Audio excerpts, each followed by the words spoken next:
Hello दोस्तों, नमस्कार, आदाब, सत श्री अकाल सभी को। जीएस न्यूज़ में आपका हार्दिक स्वागत और अभिनंदन करते हैं। हम बात करेंगे एनआईएस डिलेट के लिए साथियों के लिए क्या बड़ी खबर है। एनआईएस डिलेट के पास कौन सा ऐसे डॉक्यूमेंट्स है जो कि हम अपनी बाध्यता को, अपनी मान्यता को फिर से ला सकते हैं, जो कि सुप्रीम कोर्ट में जो 5 नवंबर को सुनवाई होने वाली बहुत अहम होने वाली है। इसके पहले देखेंगे जो एनसीटी, एमएचआरडी, एनआईएस जो हमारा एक कोर्स करा रही थी, उन्होंने क्या क्या डॉक्यूमेंट्स दिखा के सारी चीज़ कराई गई थी। उसके बाद भी जब हम लोगों ने सुप्रीम कोर्ट का जजमेंट आता है, उसके बाद भी जब एनसीटी से पूछा गया क्या क्या जवाब थे, क्या क्या डॉक्यूमेंट्स हैं जो कि एनआईएस डिलेट को वैध कराते हैं। पहले आप देख सकते हैं ये सारे डॉक्यूमेंट्स थे जो कि एनआईएस डिलेट को वैध करा रहे हैं, और अभी भी सुप्रीम कोर्ट्स में ये सारे डॉक्यूमेंट्स सही से पेश नहीं किए गए। इसके कारण भी हमारा एनआईएस डिलेट अनवैलिड हुआ था। तो अब 5 नवंबर की सुनवाई बहुत अहम होने वाली है। सारे डॉक्यूमेंट्स हैं जिस आधार पर हमारे परिवार ने अभी तक अंतरिम राहत ली है, और आने वाले समय में भी एनआईएस डिलेट वैलिड होगा। आप देख सकते हैं मानव संसाधन विकास मंत्रालय, जो कि स्कूल ऑफ साक्षरता विभाग, शास्त्री भवन, नई दिल्ली, उस समय जो डिप्टी सेक्रेटरी थे ऋषि शर्मा जी थे, और जो चेयरमैन थे सीबी शर्मा जी थे। देखिए, dear sir and madam, kindly reference to invited DO even the date 31 August 2024 written by the additional secretary MHRD training untrained teacher registration for NIS portal in government of all added and private untrained teacher already has been started to be in date registration of NIS। ये सारी चीज़ें जो कि उस समय उन्होंने साफ साफ करके कराई गई। तो कहीं ना कहीं ये सारे तथ्य हमारे पास अब ऑलरेडी प्रूफ के तौर पर हैं। देखेंगे इसमें 3-4 पॉइंट्स हैं जो कि आपको एक बिल्कुल आपकी डिग्री को इनवैलिड कराते हैं। साफ साफ आप देखेंगे, the I requested to matter है given at most for priority of the institute to untrained teacher, all untrained teacher to register in NIS portal 15 अगस्त। इसमें वो कहा गया कि भाई आप इस आधार पर रजिस्ट्रेशन करें, ऐसे आपको ये कोर्स करना है, शिक्षा का अधिकार, सर्व शिक्षा अभियान। तो दूसरी चीज़ कहीं ना कहीं ये तो वो चीज़ें थी जब कोर्स कराने के लिए बात की गई थी। अब जब ये सारे तथ्य कराने गए थे, तो अब हमारी डिग्री इनवैलिड कैसे हो रही है। कहीं ना कहीं विद्यार्थी आपसे तो नहीं जाके कहा सर हमें ट्रेन करिए, हमारे लिए कोर्स लाइए, हमको 18 महीने में कराइए या 2 साल में कराइए, ऐसा कहीं तो लिखा नहीं है। आपने ही सब चीज़ अपने अनुसार किया। एनसीटी ने, एमएचआरडी ने, शिक्षा विभाग ने, उसमें जो चेयरमैन थे उसमें, और जो केंद्रीय शिक्षा मंत्री थे, उसके बाद राज्य शिक्षा मंत्री थे, सबके लोगों ने साफ साफ इस चीज़ को मेंशन किया था। और दूसरी चीज़ आप देखेंगे, इसमें साफ साफ कहा गया है कि the information that MHRD will not be provided financial assistant of undertaking above the government and government aided private unaided teacher. भाई इसमें साफ साफ कहा गया जो गवर्नमेंट में हैं उनके लिए भी, जो प्राइवेट में भी है उनके लिए, इनको ये कोर्स करना कंपलसरी है, और इस ड्यूरेशन में इनको कंपलसरी करना है, उसके बाद इनको ये ट्रेनिंग नहीं दी जाएगी। तो कहीं ना कहीं अब आप देख सकते हैं कि भाई सरकार जब खुद करा रही है तो इनवैलिड कैसे। और ये एनसीटी, एमएचआरडी जैसे शिक्षा विभाग के पास पूरी अथॉरिटी है कि वो कैसे भी करा सकती है, चाहे ओडीएल माध्यम से कराए या डिस्टेंस से कराए, या फिर 18 महीने में कराए या 6 महीने में कराए या 2 साल में कराए। तो इसका मतलब कहीं ना कहीं तो चूक हुई है, जो कि ये चूक की वजह से आज 14 लाख विद्यार्थी सड़कों पे हैं, जिनकी नौकरी ज्वाइनिंग लेटर रुका है। उनकी देखिए उनकी क्या ऊपर बीत रही, नौकरी भी इंसान को मिल नहीं रही, सरकारी नौकरी भगवान की पानी जैसा है।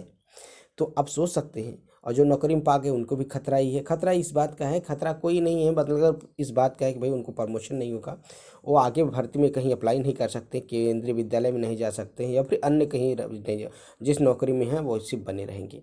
तो आप दूसरी चीज़ आप समझ सकते हैं कि ये सारे प्रूफ अब जो 5 नवंबर की सुनवाई होने वाली है उसमें रखे जाएंगे। इसके बाद भी देखिएंगे, अभी जो उसमें उपेंद्र कुशवाहा जी थे, देखेंगे उपेंद्र कुशवाहा जी का ये उन्होंने साफ साफ इस चीज़ को पूरा रिटर्न सब कुछ दिया था। तो उपेंद्र कुशवाहा जी जो बिहार से थे, उसमें शिक्षा राज्य मंत्री थे, उन्होंने भी सारी चीज़ों को स्पष्ट किया। और बिहार से स्पेशली उन्होंने अपने सारे जो 2.5 से 3 लाख कैंडिडेट, उस समय 3-3.5 लाख कैंडिडेट्स थे, एनआईएस को कराने के लिए पूरा प्रेरित किया कि भाई ये हमारी जिम्मेदारी है, हमारे यहाँ कहने पर। भाई तो उस समय देखिए, अब अगर भाई आप कोई आईएएस अधिकारी है जिसको डिपार्टमेंट दिया गया है, हम उसी की बात मानेंगे ना।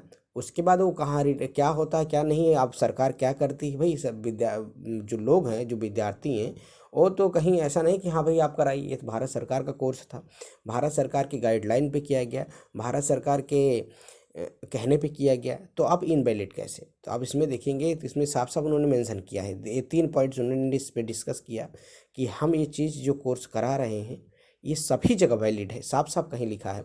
और दूसरी चीज़ है कि भाई गजट का प्रकाशन, क्योंकि कहीं ना कहीं बहुत सारे लोग कहते हैं कि गजट नहीं प्रकाशन हुआ उसके लिए इनवैलिड हुआ। हाँ, गजट का भी मुद्दा था, तो गजट का मुद्दा तो सरकार को है ना, सरकार अभी भी गजट पारित करे। अगर सरकार को लगता है कि नहीं हमने गजट नहीं पारित कराया, गजट के लिए दिक्कत हुई, तो सरकार अभी भी कर सकती है, क्योंकि वही सरकार, वही मोदी सरकार है जो कोर्स लाती है। देखेंगे मानव संसाधन विकास मंत्री, राज्य विकास व राज्य मंत्री श्री उपेंद्र कुशवाहा जी का और खा राज्य सरकारों और संघ राज्य क्षेत्रों को सूचित किया जाता है कि 31 मार्च 2015 में यथार्थ के अनुसार प्रारंभिक स्तर पर प्राथमिक और उच्च प्राथमिक में कार्य कर रहे कुल शिक्षकों की संख्या 5,11,679 है, जिसमें से राष्ट्रीय अध्यापक शिक्षा परिषद एनसीटी द्वारा विहित न्यूनतम अर्हता प्राप्त करना अपेक्षित है। प्रारंभिक स्तर पर सरकारी और सरकारी प्राप्त स्कूलों में कार्य कर रहे अप्रशिक्षित सेवाकालीन प्राध्यापक को संख्या उप राज्य और ब्यौरा अनुबंध कर दिया गया है। निःशुल्क और अनिवार्य बाल शिक्षा का अधिकार आरटीआई अधिनियम 2009 की धारा 23 के निर्धारित किया जाए। केंद्रीय सरकार द्वारा अधिसूचना का प्राधिकृत किए गए शैक्षिक पदाधिकारी द्वारा निर्धारित न्यूनतम अर्हता बनाए रखने वाला कोई व्यक्ति अध्यापक के लिए नियुक्त करने के लिए पात्र होगा। इस धारा के अधीन प्रदत्त शक्तियों को प्रयोग करने के लिए प्राथमिक स्तर पर अध्यापक की नियुक्त किए जाने के लिए अपेक्षित न्यूनतम अर्हता केंद्र सरकार व द्वारा एनसीटी के शैक्षणिक प्रशिक्षण के लिए अधिसूचित किया गया है। तदनुसार एनसीटी 23 अगस्त 2010 दिनांक 29 जुलाई 2011 दोबारा संशोधित अधिसूचना के माध्यम से आरटीआई अधिनियम 2009 की धारा 23(2) के उपबंध किया गया है। अध्यापक उसके पात्र हैं जो अधिनियम के प्रारंभ होने के उपधारा 1 के तहत न्यूनतम अर्हता नहीं है, वह 5 वर्ष की अवधि के भीतर न्यूनतम अर्हता प्राप्त कर लेता है। कहने का मतलब है कि जिसके पास यह अर्हता नहीं वो 5 अवधि के भीतर कर लेता है। जैसा कि राज्यों के प्रारंभिक स्तर पर अध्यापक अप्रशिक्षित अध्यापक बने रहेंगे। केंद्रीय सरकार ने ऐसे प्रशिक्षण के लिए उन्होंने अवधि 31 मार्च 2019 तक बढ़ाने के लिए आरटीआई अधिनियम 2013 संशोधित करके शुरू कर दिया। कहने का मतलब साफ साफ उन्होंने कहा कि भाई कि जो कोर्स उस समय भी बहुत दिनों से मैटर चल रहा, 2015 से 2017 फिर 2017 से 19 तक कंपलसरी कर दिया गया कि आपको ये कोर्स करना था। तीसरी चीज़ आप देखेंगे तो इसमें जो एक नंदन बोहरा सर उस समय जब 2000 इसमें जब केस डिसमिस हुआ या फिर इनवैलिड होता है तो उसमें बहुत सारी चीज़ें प्रक्रिया की। नंदन बोहरा पूरा जो उत्तराखंड से थे उन्होंने पूरा कोशिश किया था कि गजट का प्रकाशन हो पाए, लेकिन कहीं ना कहीं सरकार और हमारे शिक्षा मंत्री इस पर विचार ही नहीं की। तो उन्हें देखिए आरटीआई के माध्यम से एक और सूचना मांगी गई थी कि जो कि 4/1/2024 को मांगी गई थी, इन्फॉर्मेशन टू आरटीआई एक्ट 2009।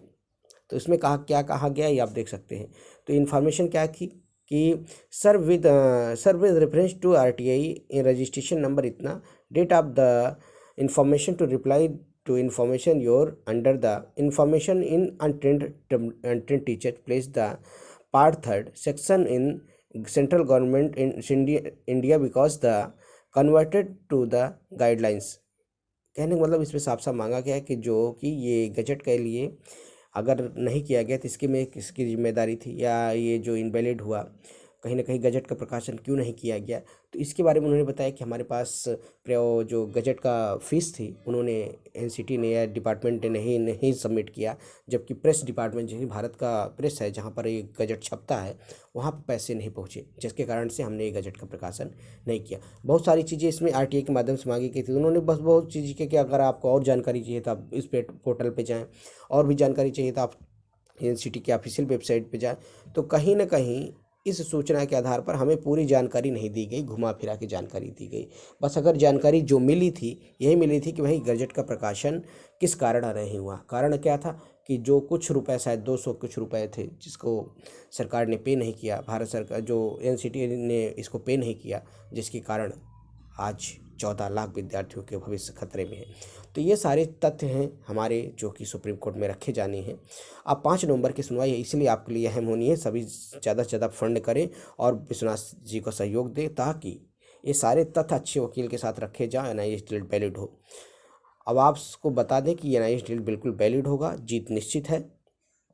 यही खबर थी। अगर वीडियो पसंद आए चैनल को लाइक करें, ज़्यादा से ज़्यादा अपने दोस्तों में शेयर करें। शिक्षक भर्ती पर्पल के अपडेट के लिए चैनल को सब्सक्राइब कर ले। मिलते हैं नए वीडियो के साथ। जय हिंद साथी, नमस्कार, सभी दिन सुबह। Thank you, have a nice day, good day.